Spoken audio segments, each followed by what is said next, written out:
Hello, word nerds. Welcome to the dictionary. This is my podcast / show. It's the place where I just get to finally sit down and read the dictionary, just like we all want.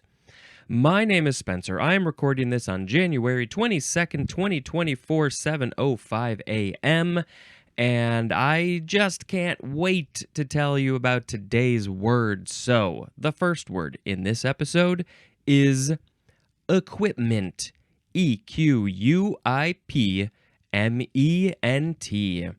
Noun from 1651. 1a. The set of articles or physical resources serving to equip a person or thing. As, we have examples. Well, we have sub-definitions. 1a1. The implements used in an operation or activity. The synonym is the word apparatus, as in the example, sports equipment. Yes, that's definitely the first thing that I think of that needs equipment, although I'm in the video world and we need a lot of equipment. We have lots of gear. Microphones and cameras and lights. Action! Apparatus. Sports equipment, sports apparatus. The pommel horse. The jumpy thing. The rings. Oh, that's more gymnastics, but it's all part of the same thing.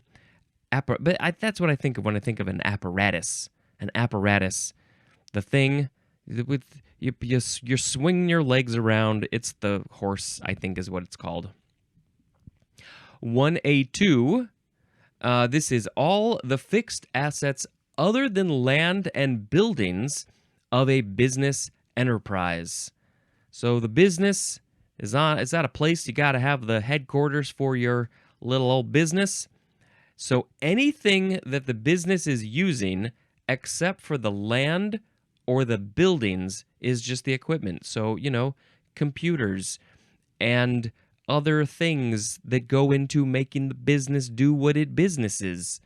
Maybe it's a sort of factory situation and they're making things. So the pieces of equipment that are making the things that you're making, it's all the equipment. I think you know what equipment is. Number 1a3, the rolling stock of a railway. The rolling stock of a railway. I don't think I know what the rolling stock is. The rolling stock? What is that? The term rolling stock in the rail transport industry refers to railway vehicles, including both powered and unpowered vehicles. So literally just all of the things that go on the tracks in the railway world would be the equipment. Yeah. Because they're rolling. Their wheels are rolling. Rolling. Okay, here we go with 1b. A piece of such equipment. So any of those things, 1a1, 1a2, 1a3, any of those things, just one piece of those things is just the equipment.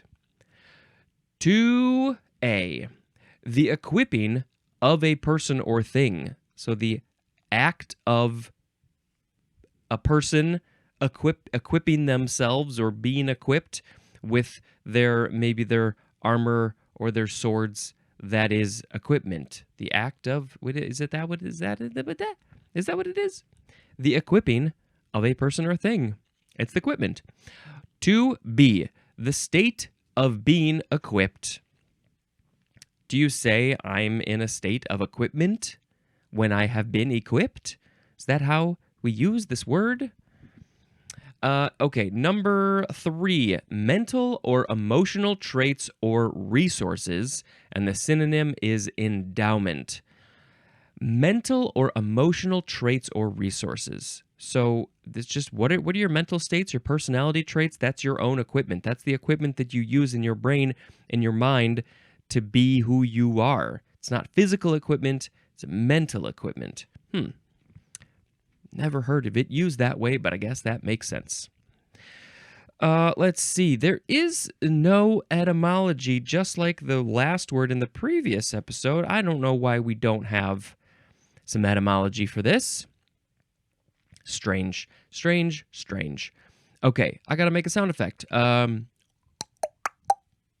next word is the first form of the word equipoise or equipoise.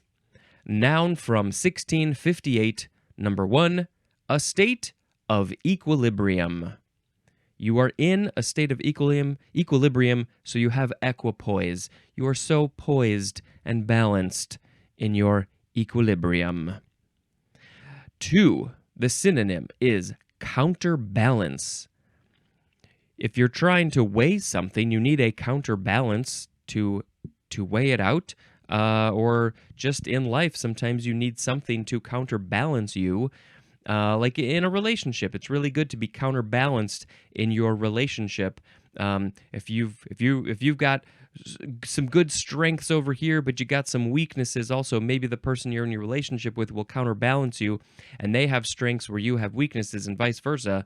So that's I guess that's equipoise, because you are together, counterbalanced and equipoised. The second form of equipoise or equipoise is a transitive verb from 1664. 1, to serve as an equipoise. 2, that's probably the counterbalance. So if you are counterbalancing somebody, then you would be equipoising them. Not poisoning, that's a different thing. Equipoise. Equipoise. Number 2, to put or hold in equipoise. I'm going to put you in equipoise. I guess that's just equilibrium. Or hold you in equipoise is the act of equipoising. To equipoise. It's a verb. When and where does this word get used? I don't know. I don't think we use it much anymore. It's from the 1600s. That was almost 400 years ago when this was coined. The next word is equipolent or equipolent. Adjective from the 15th century. 1, equal in force, power, or validity. Equal in force, power, or validity. So I guess if two battling countries are very equal in their force, their military power, then they would be equipolent. Number 2, the same in effect or signification. The same in effect or signification. Signification, is that? Yes, that's the word. Okay. Yeah, not sure how exactly we're using this. Equipolence or equipolence is a noun. Equipolent is also a noun. And equipolently or equipolently is an adverb. The etymology for this word says that it is from the Latin word equipolens, which is from the equi prefix, which means equi, which is all about equal, and then the word pollent or pollens, which is from the verb polere, which means to be able. To be able. So it's all about just being able to be equal. Are we able to be equal? To be able to be equal. Equal in force, power, validity, or just the same in effect or signification. Use this in a sentence. How do you use this in a sentence? We are equipolent. There, I did it. The next word is equiponderant. I think a lot of these are either equi or equi. I think either way is fine. Equiponderant, adjective from 1630, evenly balanced. How many words do we have in the English language that are all about being equally balanced? We've got equiponderant, equipoise, equilibrium. So many. I can't keep up with them. Equiponderant, yeah, it's just that. It's evenly balanced.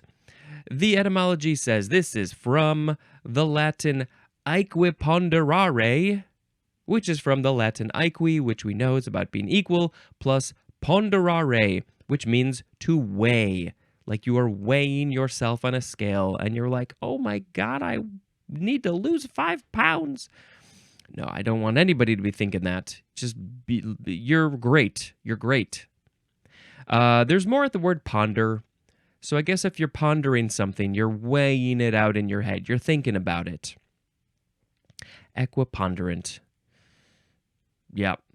Well, this one specifically looks like it's literally about things that are evenly balanced on a scale, not necessarily the power of these fighting countries, but this is literally about weight. That seems like it's where it's used mostly. Okay. If it's used at all anymore. Equipotential, adjective from circa 1865. Having the same potential, and also of uniform potential throughout. Throughout, all the potential is the same. What sort of potential are we talking about? Well, we have an example. Equipotential points. What points are these? I need more extra context, please. Are these sports points? Are these points on a graph? Are these thesis points, or something that you're trying to teach me about? Do you have points? Is an outline? What points? Having the same potential or of uniform potential throughout. All the potential. There's also and chemistry or science, there's what's the potential? There was the kinetic potential or something. I don't know. I don't know exactly what I'm saying, but I think there's something about the potential. Something's got a potential. Wow, I feel dumb today.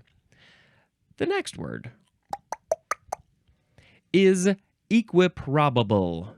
Equiprobable. This is probably things that have the same amount of probability. Equiprobable, adjective from 1921. Whoa, this one's so late compared to all the other ones. Having the same degree of logical or mathematical probability. As in, equiprobable alternatives. There's a situation that has, let's just say, two probable outcomes, two possible outcomes, and they have the same equal chance of happening. If you're walking down the road and you reach a fork in the road, first of all, don't pick it up and lick it because it's dirty. But second of all, there's a route to the left and a route to the right. And there's nothing that is making you have more chance of going one or the other. So those routes are equiprobable. You got a 50-50 chance of taking either one. It's up to you, really. I mean, the road itself is equiprobable, but what's going on in your brain, what makes you want to go left or right? They look the same, they act the same, everything's the same about them. So, it's just up to you on which ones you're going to choose, which one you're going to choose. I think you know the right answer. The next word is equisetum. Equisetum. EQUISETUM. Noun from 1761. The synonym is horsetail.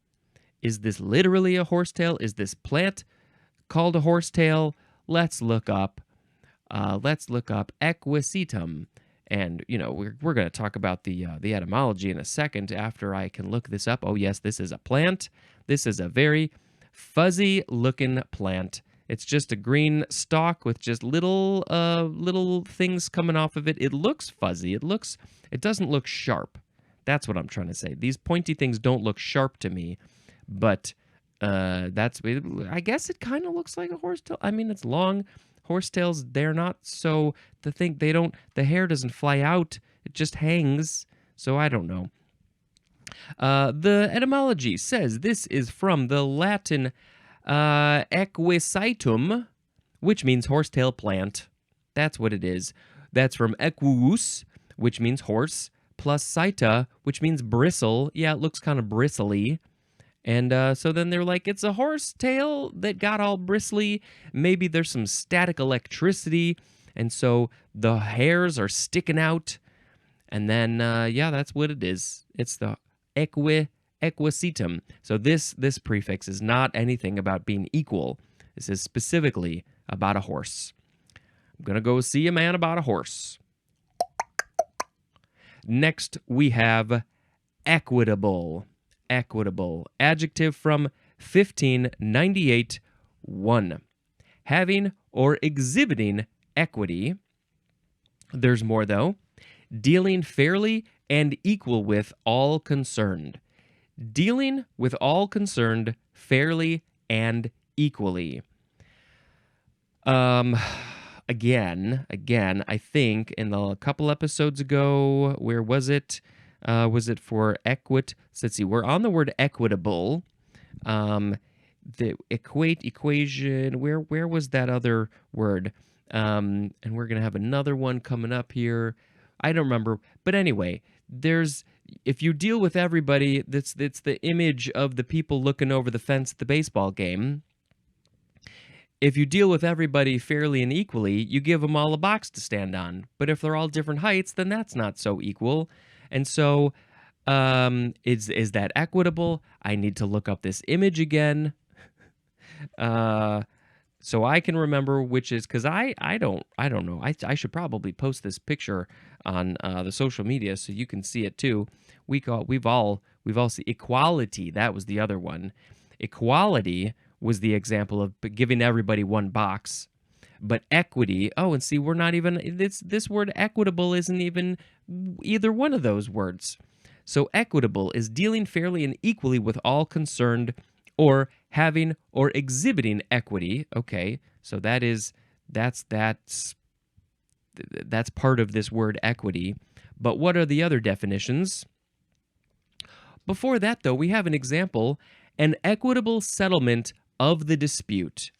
So hopefully that means that they settled this dispute and they were like, what's a fair thing that we can do for everybody involved? And hopefully everybody agrees on this. And once they do, then that will be an equitable settlement. Maybe a whole bunch of money had to be paid out. Number 2, existing or valid inequity as distinguished from law, as in an equitable defense. An equitable defense is existing or valid inequity as distinguished from law. This is very specifically in the legal world. It's worded a little funny to me. Not too funny, but a little funny. It's just a synonym is the word fair. Equitable means fair. Sometimes life doesn't feel fair. It doesn't feel equitable. You're like, but they got that thing and I want that thing. But you know what? It's all going to work out in the end. I promise. Equitability is a noun. Equitableness, that is a noun. And equitably, that is an adverb. We got to do things equitably. No etymology. We're moving on to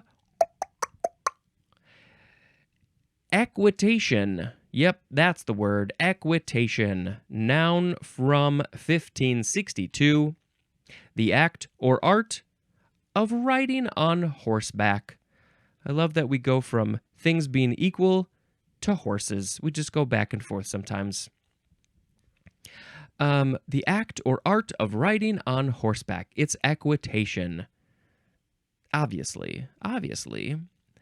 Let's see. This is from the Latin equitare, which means to ride on horseback, which is from equi or eques, which means horseman, which is from equus, which means horse, and we knew all about that part. We knew that. It looks like, I was going to say, is there a connection etymologically between the Latin words for horse and equal? I don't think so, because if we look at the etymology for all of these equal words, they come from aequi, which is A-E-Q-U-I, which into English and maybe other languages, we got rid of the A, and so it became equi, whatever. And so it looks like there's a connection, but when you go back far enough into Latin, it looks like that falls apart. But maybe they were thinking about horses in equal ways. I don't know. Two horses, something. They're equal. Okay, we have just a couple words. This one is a biggie. We have equity. Here we go. Noun from the 14th century. Lots of definitions. 1A.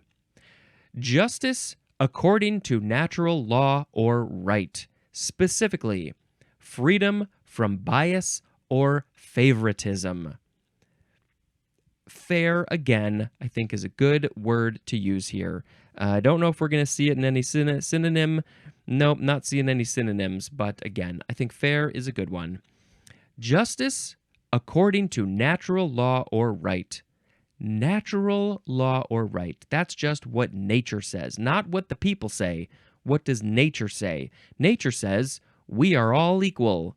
There's nothing that says anything different about us being equal. We just are. The humans and the animals and the plants. 1B. Something that is equitable is equity. Equity, yeah, just equity. 2A. A system of law originating in the English chancery, yes, and comprising a settled and formal body of legal and procedural rules and doctrines that supplement, aid, or override common and substantive. No. What? How? Protect rights and enforce. Did I skip a line? I think I did. This is a long definition. That supplement, aid, or override common and statute law and are designed to protect rights and enforce duties fixed by substantive law. That was so much information in my brain holes. System of law originating in the English chancery and comprising a settled and formal body of legal and procedural rules and doctrines that supplement, aid, or override common and statute law and are designed to protect rights and enforce duties fixed by substantive law. Great. Moving on. 2B. Trial or remedial justice under or by the rules and doctrines of equity. Yes, number 2 seems all about the very legal world because here we also have 2C, a body of legal doctrines and rules developed to enlarge, supplement, or override a narrow, rigid system of law. I can't even dig into this because I don't know fully, but yes, it's all about being equal. Okay, 3A is a right, claim, or interest existing or valid in equity. And that one's a little confusing because the word is in the definition. 3B, the money value of a property or of an interest in a property in excess of claims or liens against it. Now, this one I sort of understand. I mean, I do understand this one. How to explain this quickly? More often than not, if you want to buy property, you have to get a mortgage. You have to get a loan from the bank. And so then we call it a mortgage or a lien. I guess that's another word for some sort of loan. That's the basic way to say it. And so you owe, let's say it's $100,000. You are in debt $100,000 to the bank. But as you pay off this mortgage, you start to get some equity. You start to have, it's money that you own. You're like, I own this portion of it. It's the portion of it that you own opposed to what you don't own. I think own is maybe the harder, it's not the right word to use there. It's what you have and what you owe. And so if your mortgage was $100,000 and you give them $25,000, that's 1/4 of $100,000. And so you have 25%, 1/4 equity, 25% of equity in that property that you own. So let's read that one again. The money value of a property or of an interest in a property in excess of claims or liens against it. You're comparing them against each other, what you have and what you owe. basically. All right, is that good enough? Maybe. Okay, moving on. 3C. A risk, interest, or ownership right in property. Yeah, the number 3 is all about the equity in terms of property. And 3D, the common stock of a corporation. So yes, this is when people have stock in a corporation. They paid money to own a portion of it, a percentage of it, and so yeah, that's also another equity. So 3 is all about a property, a thing, owning a piece of a thing, a larger thing. Number 2 is something about the legal world. I didn't understand it. And one is just all about being equal. Okay, the etymology is literally from the Latin aequus, which means equal or fair. Equal or fair. I'm not entirely sure how that got into this whole property world, because there's nothing equal about that. The money that you owe and the money that you have, it's almost never equal. It will be briefly equal at some point, hopefully. I'm not entirely sure how it got to that point, but that's okay. We got another word that's related to that one. It's our last word. It's equity capital. 2 words, equity and the word capital. Noun from 1942. Capital as stock or surplus earnings that is free of debt, especially capital received for an interest in the ownership of a business. Equity capital is the capital. It's what you have. If you have capital, you're able to this is a positive in terms of finances. This is a positive thing. It's not negative. It's not money that you owe. It's what you have. Stock or surplus earnings you have earned over zero. It's free of debt. This capital is free of debt. You don't owe anything. This is what you got. But specifically, especially, capital received for an interest in the ownership of a business. So if you are going to help to own a business, then this is what you receive. This is the capital that you receive. I don't know. It's related to number 3 in the previous word, equity, all about owning a thing and the property and that sort of stuff. Okay, can't give you any more information than that because I don't know it and I don't do the businessy things. What were the words today? What were the words today? Today we had these words, and I will pick a word as to be the episode word. We had equipment, equipoise, equipoise, equipolent, equiponderant, equal potential, equiprobable, equisetum, equisetum, equitable, equitation, equity, and equity capital. Well, it's going to be either equity or equitable. They're pretty similar. It's all about being equal and fair, which is what I want for everything. Let's pick equitable.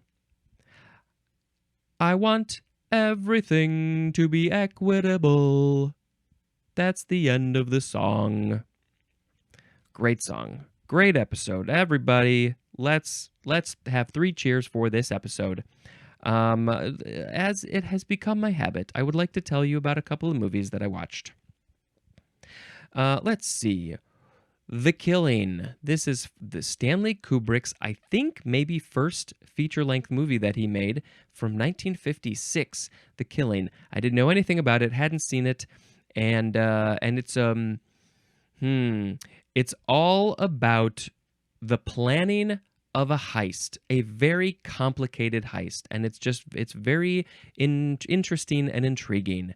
So yeah, it's a fun watch, and it's black and white. There's some really cool camera moves, and yeah. Should I say another one? I'll say another one. The Color Purple. This is the new Color Purple. I finally got around to seeing it in the theater. That's the greatest way to see it. It's a big production, big musical numbers, fantastic songs, fantastic acting and singing and performing, and I like the adjustments that they made to the story. I think it just felt better. And yes, I cried at the end, especially at the end and a little bit at other parts. It's just so very good, and I highly, highly, highly recommend it. All right, that's the end of this episode. Thank you very much for checking this thing out. And until next time, this is Spencer dispensing information. Goodbye.